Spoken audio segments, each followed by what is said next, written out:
Tudo da Canção Nova em um só lugar. Canção Nova Play. O Senhor esteja convosco. Ele está no meio de nós. Proclamação do Evangelho de Jesus Cristo, segundo Marcos. Glória a vós, Senhor. Naquele tempo, os discípulos tinham esquecido de levar pães. Tinham consigo na barca apenas um pão. Então, Jesus os advertiu: prestai atenção e tomai cuidado com o fermento dos fariseus e com o fermento de Herodes. Os discípulos diziam entre si: é porque não temos pão? Mas Jesus percebeu e perguntou-lhes: por que discutis sobre a falta de pão? Ainda não entendeis e nem compreendeis? Vós tendes o coração endurecido? Tendo olhos, vós não vedes, e tendo ouvidos, não ouvis. Não vos lembrais de quando reparti 5 pães para 5.000 pessoas? Quantos cestos vós recolhestes cheios de pedaços? Eles responderam: 12. Jesus perguntou: e quando reparti 7 pães com 4.000 pessoas, quantos cestos vós recolhestes cheios de pedaços? Eles responderam: 7. Jesus disse: e vós ainda não compreendeis? Palavra da salvação. Glória a vós, Senhor.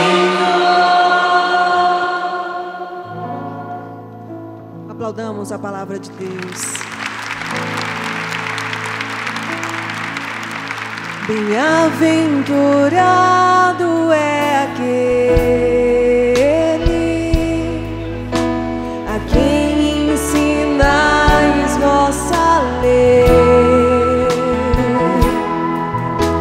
Bem-aventurado é aquele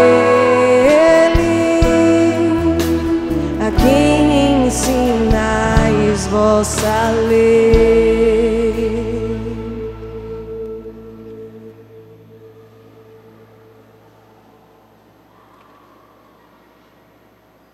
Meus irmãos, minhas irmãs, Deus tem nos falado fortemente nesses dias, e não é diferente aquilo que Ele quer nos conduzir e nos ensinar a partir dos textos sagrados que a liturgia da palavra nos oferece nessa terça-feira. Nós precisamos compreender, aceitar e dar passos na direção daquilo que o Senhor tem nos falado e nos direcionado. Ontem, na homilia da missa, eu trabalhei bastante a realidade do fermento dos fariseus, da vida dupla, da vida de aparência. Na pregação da parte da manhã hoje eu também falei da diferença daqueles que buscam só reputação e não a transformação do caráter, do comportamento diante de Deus, mas gostam de só serem reconhecidos. E mais uma vez no Evangelho Jesus vem falar do fermento dos fariseus. Ontem ele dizia para os próprios fariseus que ele não daria um sinal e que aquela geração era uma geração má. Mas agora ele está a sós com os seus, com os discípulos. Estando a sós, ele quer formá-los. E ele percebe que eles ainda não estão compreendendo, eles ainda não estão entendendo, que eles ainda estão com o coração endurecido.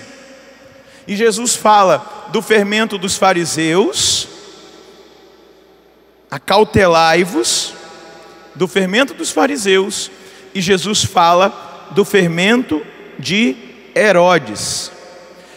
Exatamente porque Jesus nutre no coração uma preocupação com os seus. Ele tinha que formá-los rapidamente, porque o ministério dele era curto, o tempo dele era curto, e ele tinha que prepará-los para enfrentar os desafios. Depois que ele estivesse na presença deles somente espiritualmente, não mais fisicamente. Então há essa preocupação em Jesus em formar os seus discípulos. Só que eles acham que aquilo que Jesus está falando do fermento dos fariseus, Jesus está os repreendendo porque eles não trouxeram a provisão, o pão necessário. Eles só tinham um pão.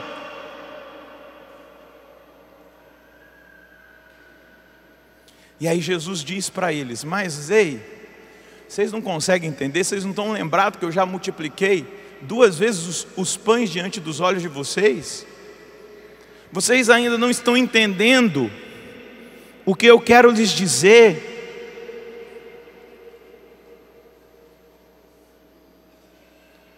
Que o problema está nessa falta de fé que vocês estão em mim, porque eu posso providenciar o pão na hora que eu quiser, e não multiplico pouco não, eu faço sempre sobrar. Eu sou o Deus da abundância, eu sou o Deus da providência. E esse é o motivo da repreensão de Jesus. Eles não conseguem enxergar diante de quem eles estão. Algo estava ofuscando a mente deles, e isso era uma preocupação. Por isso Jesus vai dizer: acautelai-vos do fermento dos fariseus e de Herodes. Porque a falta de fé endurece o coração. A falta de fé fecha o coração para a verdade. Eles haviam sido testemunhas de tantas maravilhas, e ainda eles estavam preocupados com as coisas da terra. Eles ainda não tinham os olhos voltados para o lugar certo. Eles ainda insistiam e estavam preocupados com as coisinhas que Jesus tinha todo o poder sobre elas. Tendo olhos, vocês não veem; tendo ouvidos, vocês não escutam; não compreendeis ainda. Jesus queria que seus discípulos estivessem muito atentos às falsas doutrinas, à maneira de viver a religião de forma errada, como os fariseus e os herodianos viviam, as intenções que eles traziam no coração. Ele está dizendo: cuidado com as falsas doutrinas, é isso que ele está dizendo. E quantos falsos mestres hoje Jesus não teria que dizer para nós: cuidado com essas falsas doutrinas? São pregações que usam até mesmo o nome de Deus, usam até mesmo da palavra de Deus, mas não estão de acordo com a doutrina da salvação, com a doutrina bíblica, com aquilo que Ele ensinou. Não estão de acordo com o ensinamento da igreja, aparecem até muito atrativas, mas querem nos desviar daquilo que é o foco da nossa vida, querem nos fazer apegados a essa terra. Por um lado, propondo prosperidade; por um outro, uma leitura marxista do Evangelho, e a gente vive entre esse conflito da prosperidade e da leitura marxista do Evangelho. E Jesus está dizendo: olha, acautelai-vos com o fermento que muitas vezes quer ser semeado no coração de vocês, e quer crescer e vos afastar, vos contaminar e vos fazer abandonar o caminho de Jesus Cristo, a verdadeira doutrina de Deus, a verdade do Evangelho.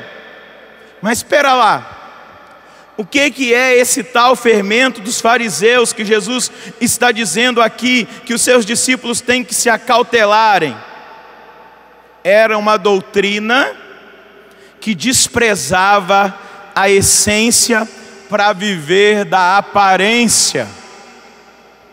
Eles gostavam dos primeiros lugares, colocavam franjas, penduravam os versículos bíblicos no corpo, gostavam de ser reconhecidos nas praças, porque oravam nas praças para chamar a atenção, gostavam dos primeiros lugares nas festas, nas celebrações, mas era sua aparência.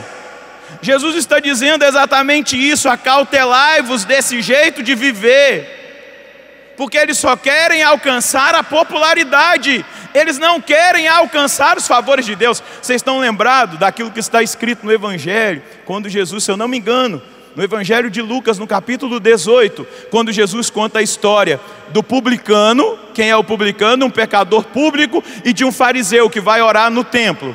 O publicano não consegue levantar a cabeça porque ele tinha tanta vergonha dos pecados dele que ele não conseguia nem olhar para o céu. E ele começa a rezar: Senhor, tem piedade de mim, porque eu sou pecador, eu não mereço estar aqui. E o fariseu levantava a cabeça e dizia: eu não sou como ele, eu jejuo 2 vezes na semana, eu pago o dízimo da hortelã, eu faço e aconteço. E aí Jesus diz assim: o fariseu voltou sem nada para casa, o publicano foi justificado. Essa é a doutrina dos fariseus que Jesus está dizendo: acautelai-vos aos seus discípulos.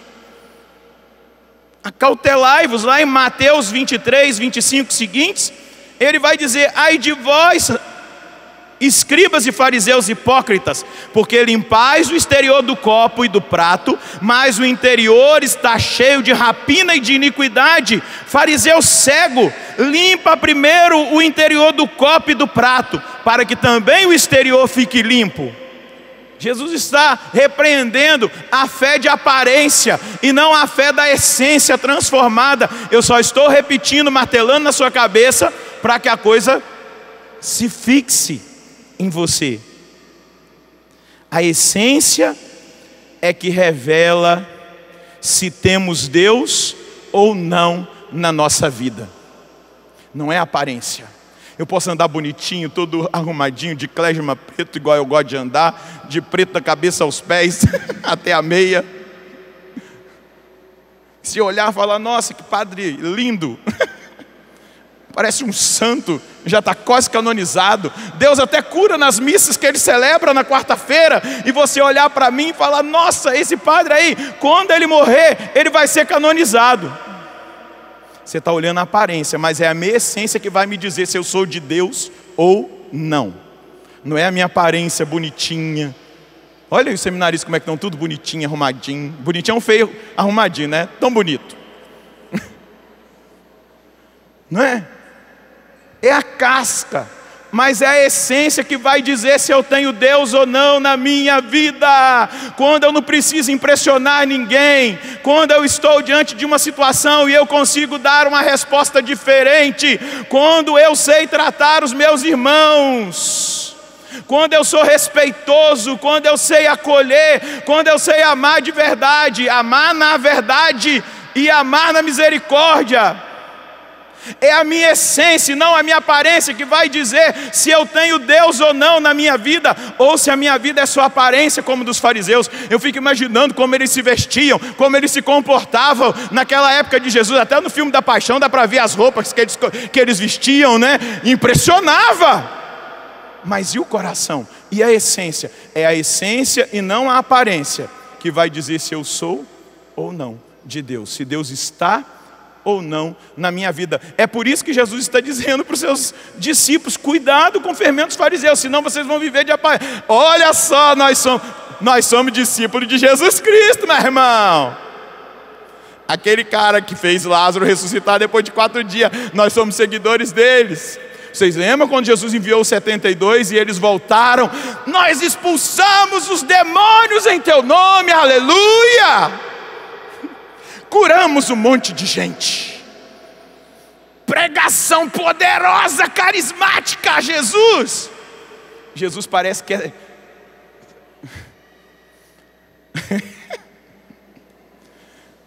Jesus parece que gosta de jogar um balde de água fria, mas é porque ele quer trazer para a essência.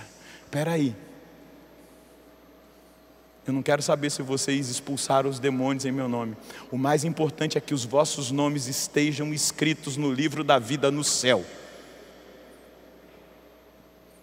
Aparência. Deus age. Gente, existe um conceito da doutrina. Eu, como sacerdote, e o padre Lafayette sabe disso, os meninos que estão estudando vão cada vez mais aprender isso. Eu posso estar em pecado mortal. Eu celebro a Eucaristia, Eucaristia, Eucaristia. Eu perdoo o pecado do penitente, o pecado está perdoado. Às vezes o pecado que ele confessou, meu Deus, eu estou atolado até a 1000ª geração de pecado. Pior, infinitamente pior. Mas Deus absolve através de mim. Deus se faz presente na Eucaristia através da minha boca, pronunciando as palavras da consagração, a oração eucarística, a Santa Missa. Independe da santidade do ministro, a ação de Deus. E aí está uma brecha para que muitos sejam condenados no final, porque, nossa, Deus fez através de mim, eu vou continuar no pecado, eu não preciso ter um compromisso de santidade, não. É legal viver uma vida dupla, eu preciso alimentar a minha carne e tal, é bem legal.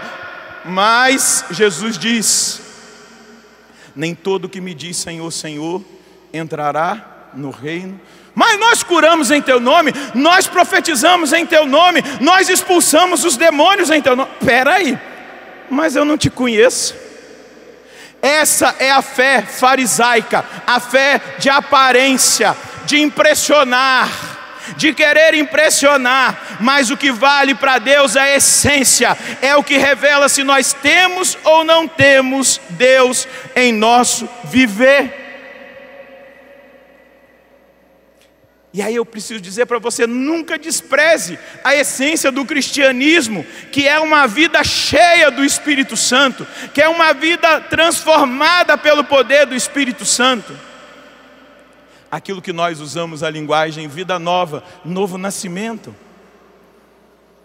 Mas Jesus fala também do fermento de Herodes.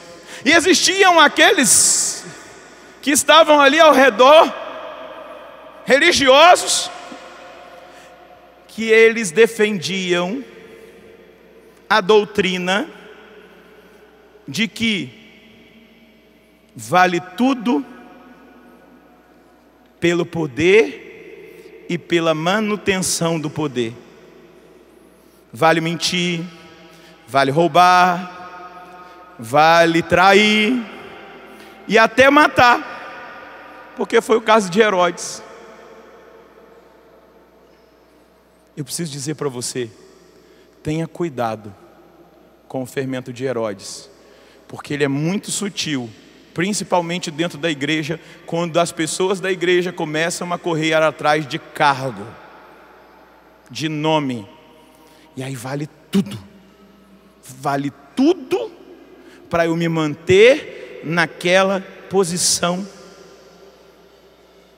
Eles defendiam que dentro do judaísmo poderia-se ter um governador que não fosse judeu, como Herodes.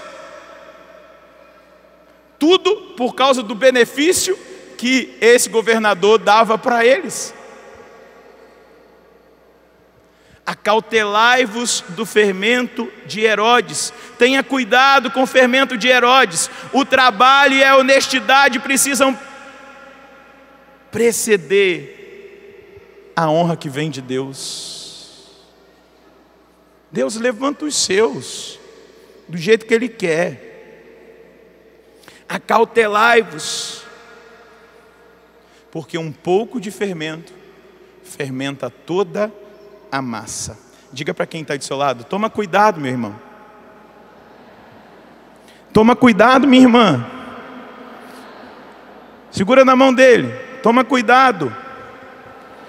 O mais importante é a essência. É aquilo que ninguém vê, e não a aparência. O mais importante é a humildade de querer cada vez mais se esconder para que Deus apareça. Esse é o segredo da santidade. Esse é o segredo dos santos. Balança a mão desse irmão e diga: meu irmão, esse é o segredo. A essência a humildade de reconhecer-se nada e totalmente dependente de Deus. É isso que Deus quer para você. Acautelai-vos do fermento dos fariseus, acautelai-vos do fermento de Herodes. E aí você, meu irmão, atento, vigilante, não vai se deixar seduzir pelas falsas doutrinas que muitas vezes batem a porta do nosso coração para nos desviar do propósito de Deus. E aí sim, diante de Deus, Deus olhando para você, Ele vai te honrar com a vida eterna, com o céu. Pode acreditar, pode esperar, pode buscar, pode lutar, Ele vai te honrar. Esses dias viajando, eu pensei muito no Papa Bento XVI, porque no dia 11 fez aniversário da renúncia dele. Que capacidade de não se contaminar com o fermento dos fariseus e de Herodes. Que capacidade e humildade de dizer: eu não dou conta, tem que vir outro para ter força, para conduzir. Que capacidade e humildade de entender: peraí, Deus é tudo, eu não sou nada. A igreja é dele, a igreja é dele, é do Senhor, é Ele que a sustenta, não é o cardeal Ratzinger, não é o Bento XVI. Depois vai passar Francisco e virá outro, porque a igreja do Senhor é governada pelo Espírito Santo de Deus. Ela é de Deus, ela não é dos homens. Os homens são usados para governá-la, mas um modelo de alguém que não se deixou seduzir pelo fermento dos fariseus, pela aparência, por estar no alto posto. Ele questionou o mundo inteiro.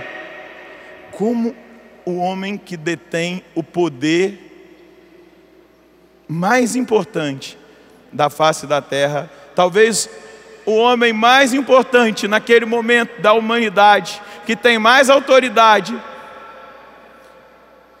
disse: eu não dou conta, é melhor que venha outro. Isso é santidade. Isso sim é santidade. A capacidade de reconhecer-se nada e principalmente de entender que a vida segue, que Deus continua conduzindo, a obra é dele. Acautelai-vos com o fermento dos fariseus e de Herodes. E para nós não nos contaminarmos com esse fermento, é a vida no Espírito, é a vida nova, é estar atento ao movimento, muitas vezes, da tentação que quer nos desviar. Veja o que São Tiago vai dizer: feliz o homem que suporta a provação, porque uma vez provado receberá a coroa da vida que o Senhor prometeu àqueles que o amam. Ninguém ao ser tentado deve dizer: é Deus que me está tentando, pois Deus não pode ser tentado pelo mal e tampouco Ele tenta ninguém. Antes, cada um é tentado por sua própria concupiscência, que o arrasta e seduz. Em seguida, a concupiscência concebe o pecado e o dá à luz, e o pecado, uma vez consumado, gera a morte.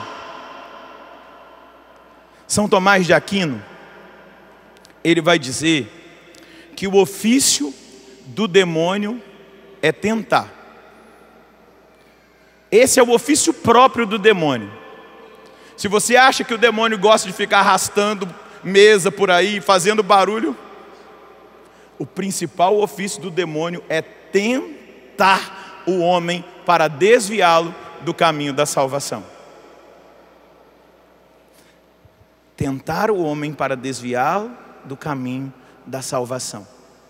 Porém, nós precisamos entender que nem toda a tentação que nós sofremos vem do diabo. Como o próprio São Tiago está dizendo, muitas das tentações que nós sofremos vêm da concupiscência. Porém, algumas tentações nós precisamos estar atentos, porque elas vêm diretamente do demônio, proveniente da inveja contra o homem, e também da soberba em relação a Deus. E aí, algo importante, não existe uma norma fixa ou um sinal muito claro para distinguir quando a tentação vem do demônio ou quando é algo próprio da concupiscência da minha carne. Mas é importante você perceber algo. Seguramente será uma tentação do demônio, proveniente dele, aquilo que vem sobre a nossa vida repentinamente, de forma violenta e resistente, que não tem explicação de algo exterior que eu tenha dado brecha. Não é? Vamos supor, o cara tem problema com a masturbação, está lutando. Aí ele foi lá, abriu um site e viu algumas imagens pornográficas. Se ele cair no pecado da masturbação, aquele pecado teve a decorrência do ato primeiro que ele fez de olhar pornografia na internet, sei lá, na televisão. Então é uma tentação que não veio diretamente do demônio. Mas se é a tentação que eu estou sentindo, não tem explicação, eu não busquei lugar nenhum, eu não dei brecha, eu estou ali na luta. E aquilo é agressivo, insistente, repentino, chega a ser violento. Você pode ter certeza que a causa é diretamente do demônio. Quando existe uma profunda perturbação na alma, que vai sugerindo a nós o desejo de coisas muito maravilhosas e espetaculares, incentivando a gente a desconfiar dos nossos superiores, ou esconder as coisas do nosso confessor, do nosso diretor espiritual, não colocar tudo diante da luz, da verdade. Você pode ter certeza, isso é uma intervenção direta do demônio para te desviar do caminho de Deus. Eu estou aqui apresentando alguns pontos para você entender qual é a ação, muitas vezes, do tentador para nos desviar do caminho da salvação, para nos fazer perder-nos. Deus jamais tenta ou incita ao mal. Deus permite a tentação. Diga para quem está do seu lado, Deus permite. Diga para quem está do seu lado, porque Ele tem um objetivo. Ele permite, porque Ele tem um objetivo muito importante a ser trabalhado em você. Ele permite que você seja provocado para você dar uma resposta diferente, concreta e real na sua vida, diante dele e diante do inimigo. Segura firme, aguenta firme, aguenta o tranco, porque quando Deus permite, não é para que você caia, mas é para que você saia vencedor. Só que você não pode alimentar no seu coração o fermento dos fariseus, aceitar uma vida de aparência, e muito menos o fermento dos herodianos, que é essa busca pelo poder, mas é reconhecer-se pequeno, totalmente sem forças, capazes de vencer, mas buscar na força de Deus. Porque é importante a gente entender aquilo que São Paulo vai dizer lá na primeira carta aos Coríntios, no capítulo 10, no versículo 13. Deus é fiel, e Ele não permitirá que sejais provados acima das vossas forças. Pelo contrário, junto com a provação, Ele providenciará o êxito, o bom êxito, para que você possa suportá-la. Repita comigo, porque é muito importante a gente fixar esse versículo 13. Diga comigo, Deus é fiel, e Ele não permitirá que eu seja provado acima das minhas forças. Pelo contrário, junto com a provação, Deus providenciará o bom êxito para que eu possa suportar a provação. Você acredita nisso? Então aplauda o Deus que vai te dar os meios para vencer a provação. Você vai voltar para casa hoje ou amanhã. Você vai voltar a estar na sociedade, no mundo. E se você não entender isso, você vai sucumbir diante da tentação. Por isso que o Padre está tentando mostrar para você o caminho que você deve fazer. E se Deus permite que nós sejamos provados, testados, é porque Ele quer tirar vantagem na nossa vida com essas provações e tentações que Ele permite que nós vençamos com a graça e com a ajuda dEle. A primeira coisa que Deus quer nos ajudar e fazer através de nós, que o nosso sim, que a nossa adesão a Ele, que o nosso compromisso com Deus possa humilhar Satanás e a glória de Deus seja resplandecente em nós e na nossa vida. Esse é o primeiro objetivo da permissão de Deus. Quando Satanás vê o filho, a filha que aderiu a Jesus Cristo e disse: basta, eu não aceito isso na minha vida. Segunda coisa, purificar a nossa alma, nos levando à humildade, ao arrependimento e à confiança total no auxílio divino. Não sou eu, porque o orgulho, a presunção vai me levar à queda, mas é de Deus que me vem a força. Então Ele permite a provação para que nós sejamos dependentes dEle, para que nós o busquemos, para que nós sejamos purificados e sejamos humildes, sempre arrependidos e confiemos totalmente nele. Terceiro ponto, Ele nos obriga a estar sempre vigilantes e em estado de alerta, como os santos místicos, os mestres espirituais vão dizer: desconfie de si mesmo. Desconfie de si mesmo. Espere tudo de Deus, não de você, porque você vai cair. Quarto ponto, Deus permite que nós sejamos provados, testados, tentados, para que nós mortifiquemos os nossos gostos e caprichos. Quinto ponto, Ele permite que nós sejamos provados e testados, eu e você, para que nós cresçamos na nossa vida de oração, para que nós saibamos que é só diante de Deus que nós vamos vencer, para que nós evoluamos na nossa experiência espiritual, na nossa caminhada de maturidade. Sexto, Ele permite as provações e as tentações para aumentar a nossa experiência e nos fazer mais prudentes e cautelosos na nossa luta contra os nossos inimigos. Por isso, com muita razão, São Tiago vai dizer: feliz o homem que suporta a provação, porque uma vez provado, ele receberá a coroa da vida que o Senhor prometeu àqueles que o amam. Cutuca quem está do seu lado.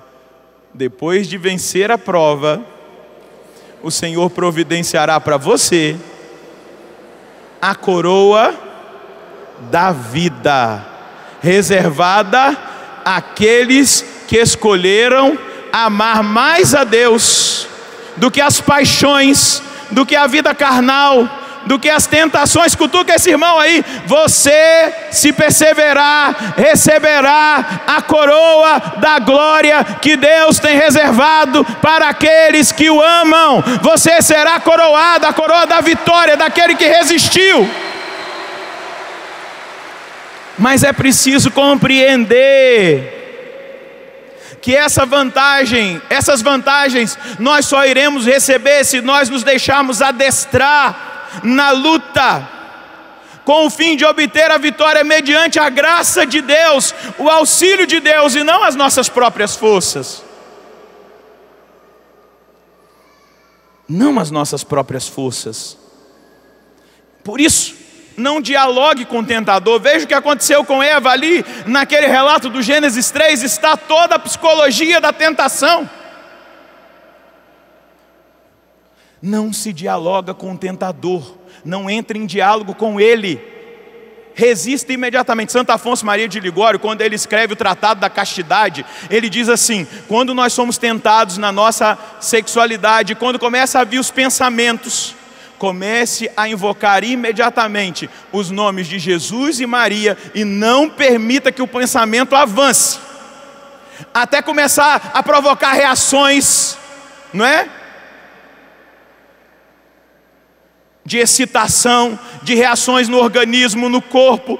Ele diz: acabe imediatamente com esse pensamento, invoque o nome de Jesus e de Maria, comece a proclamar versículos bíblicos e você verá que o tentador vai fugir.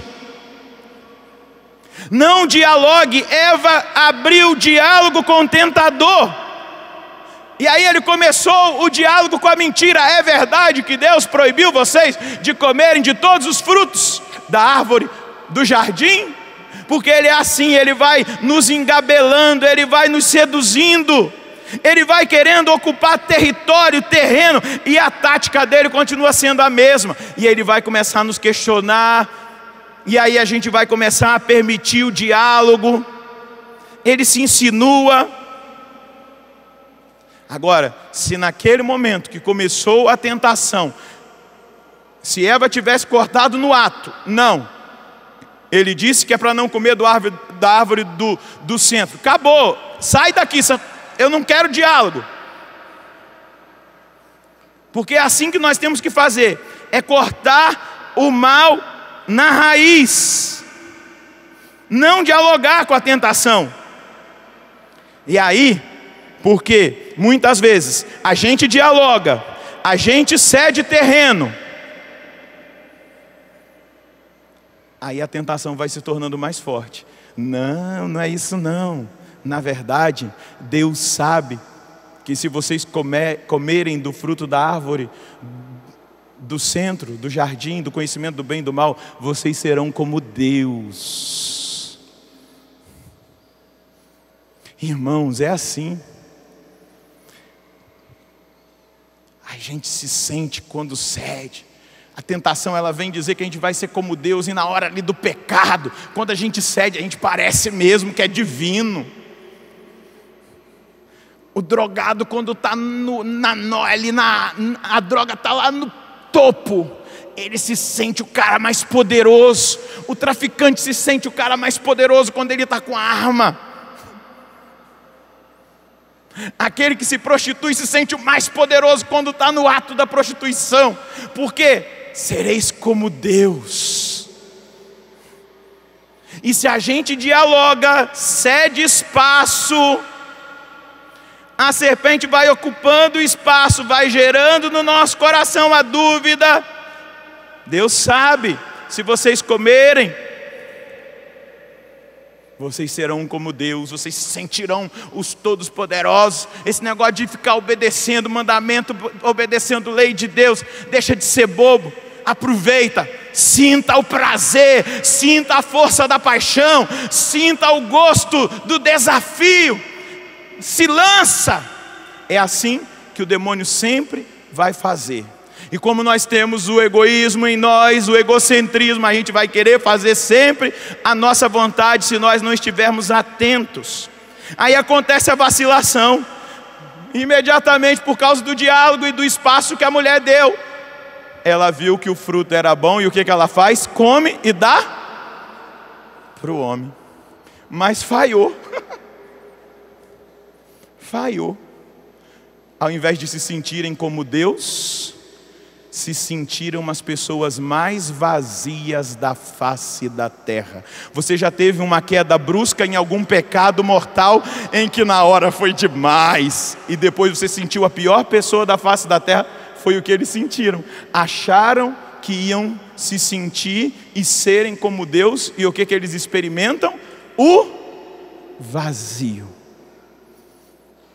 Naquela hora diz que eles perceberam que estavam nus, desprovidos da graça santificante, dos dons infusos, de tudo aquilo que a gente quiser teologicamente trazer, que existia no paraíso, e aconteceu imediatamente na queda. porque dialogou-se com o tentador. E aí vem a desilusão. Os olhos dos dois se abriram e, vendo que estavam nus, teceram para si tangas com folhas de figueira. E aí vem o remorso, o arrependimento.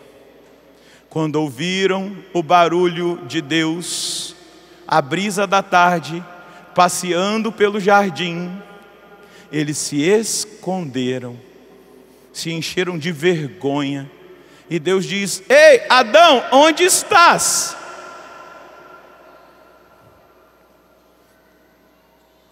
O arrependimento.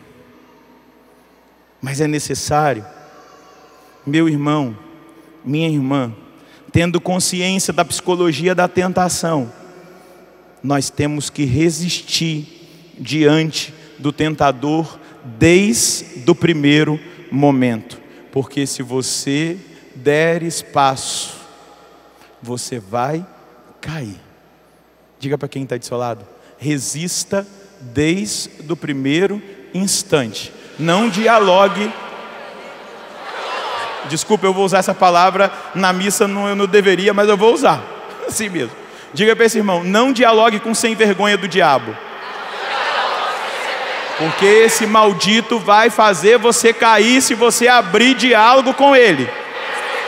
Mas no primeiro ato da tentação, se você quer a coroa que São Tiago está dizendo, você vai dizer: não, não, não, não, afasta-te daqui, Satanás, vai aos pés de Jesus Cristo, porque eu não vou ceder, porque eu escolhi seguir Jesus Cristo e escolhi a vida eterna.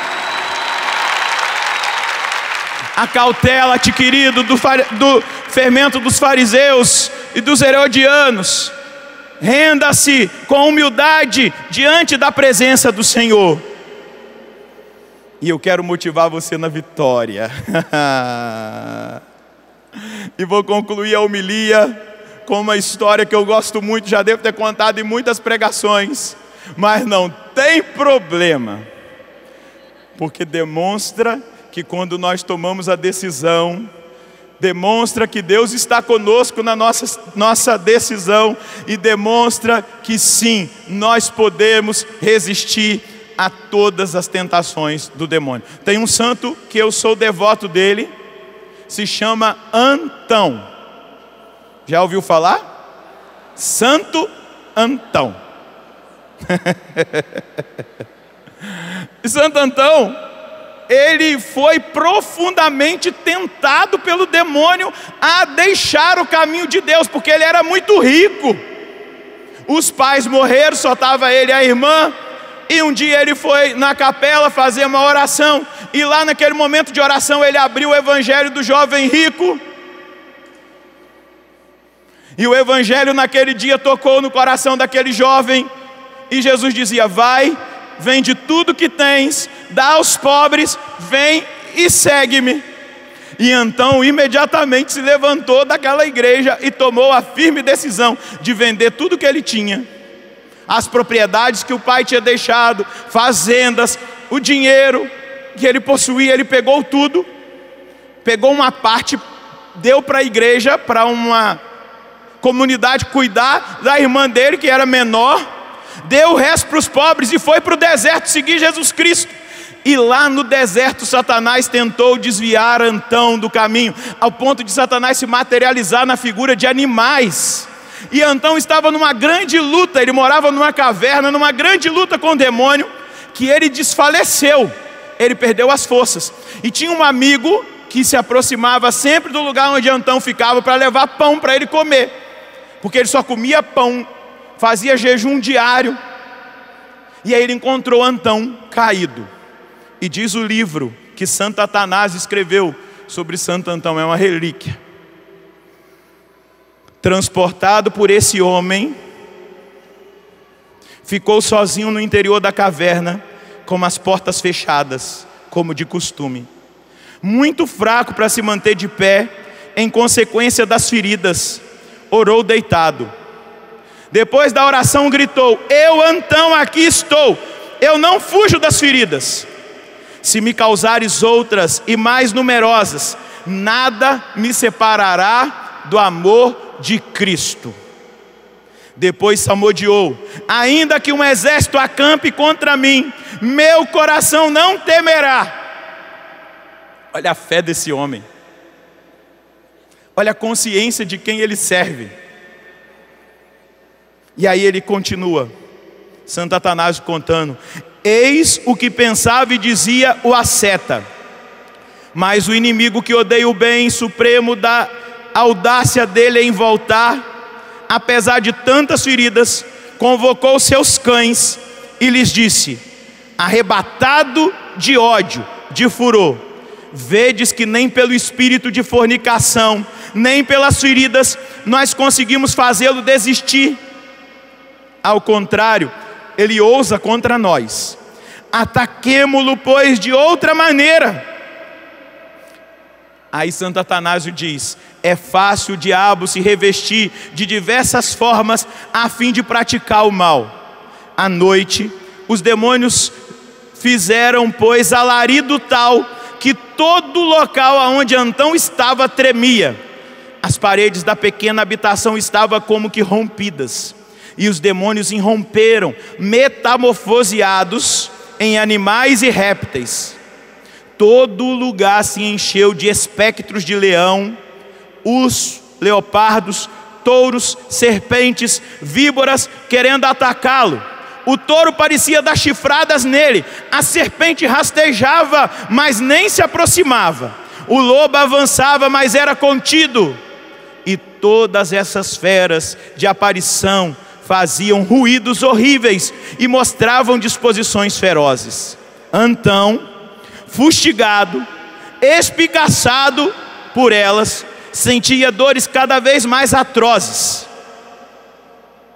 Intrépido e com a alma atenta, jazia por terra gemendo de dor física, mas com a alma bem vigilante, ele zombava deles. Se tivesses algum poder, bastaria que viesse um só de vocês. Mas o Senhor tirou a vossa força, por isso tentais me assustar pelo vosso número. É sinal de fraqueza imitardes formas de animais. Ousado, Antão dizia: se podeis alguma coisa, se recebestes poder contra mim, não tardeis, atacai. Se não podeis, porque vos perturbar em vão, nossa fé no Senhor é nosso selo e nosso muro de proteção. Repita comigo: a nossa fé no Senhor é o nosso selo, é o nosso muro de proteção. Mais uma vez, a nossa fé no Senhor é o nosso selo, é o nosso muro de proteção. Depois de várias tentativas, rangiam os dentes contra ele, furiosos por serem eles vencidos e não Antão. O Senhor não se esqueceu do combate de Antão e trouxe-lhe socorro. Levantando os olhos, ele viu o teto como que aberto e um raio de luz descendo até ele. Os demônios haviam desaparecido, a habitação estava novamente intacta. Consciente do socorro, respirando mais tranquilo e aliviado de suas penas, ele interpelou a visão e disse: Deus, onde estavas? Por que não apareceste desde o começo para fazer cessarem as minhas dores? E então ouviu uma voz: eu estava aqui, Antão. Esperava para te ver combater. Eu estava aqui, Antão. Esperava para te ver combater. Já que resististe e não foste vencido, eu serei para sempre o teu socorro e tornar-te-ei célebre por toda parte. Ao ouvir, pode aplaudir se você quer. Ao ouvir essas palavras, ele se levantou e orou. Estava tão reconfortado que sentia em seu corpo mais força do que antes no combate. Ele tinha 35 anos quando isso aconteceu. Eu estou aqui. Qual é o seu nome? Qual é o seu nome? Meu é Padre Roger Luiz. Eu estou aqui vendo você combater. E como você no combate venceu em meu nome, eu serei o seu socorro para sempre. Aleluia. Fica de pé. Agradeça o socorro de Deus que você terá diante das tentações, tribulações, lutas, enfrentamentos. Uma oração muito simples que eu quero que você faça. Erga os seus braços e diga para Deus que você escolhe a Ele, que você escolhe estar com Ele, que você escolhe o poder dEle, que você escolhe a palavra dEle, que você escolhe a vitória dEle na sua vida, que você escolhe render o seu coração e a sua vida a Ele, porque você sabe a partir de agora que é dEle que brotará a vitória no combate que você enfrentar daqui para frente. Diga para Deus: eu te escolho, Senhor, vou te escolher todos os dias, vou escolher combater, vou resistir ao diabo, não vou ceder à tentação. Eu te escolho, Deus, eu te escolho. Amanhã te escolherei de novo, no outro dia depois de amanhã eu te escolherei, até o último dia da minha vida. O Senhor será a minha escolha, o Senhor será o meu socorro, do Senhor virá a minha vitória, do Senhor eu experimentarei toda a graça para vencer as forças do mal. Eu escolho, Senhor, eu escolho, Senhor. Muito obrigado, Senhor. Vamos cantar juntos. Vê quem te elegeu, te ungiu e consagrou.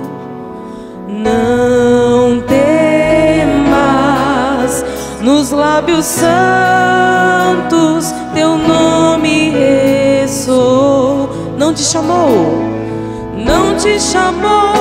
como um servo qualquer, mas com carinho filho te capacitou, toda força te deu, amparou e acolheu. Ergue-te, pois, ergue seus braços e canta isso, celebra a vitória, celebra a vitória. O Senhor Jesus regressando está. Vitória, canta com unção,